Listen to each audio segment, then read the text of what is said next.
Let's turn this into this. First thing we're going to be installing on this Kx450 is a subcage from the one and only MX Locker. Then we're going to work on installing his airbox and air filter. Then we dealt with all the annoying complicated wires. So here's a look at those after we got them all organized.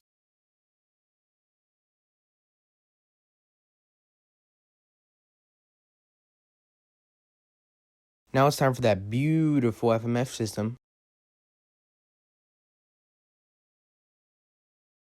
Can we all just take a moment to appreciate how damn gorgeous this is?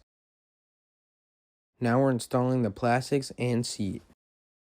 Also, ignore the crooked flag in the background. I know the bike looks like it's coming back together, but we're still waiting on this side casing from AS3, along with levers from AS3. Now that his new parts and liquids came in, it's time to install.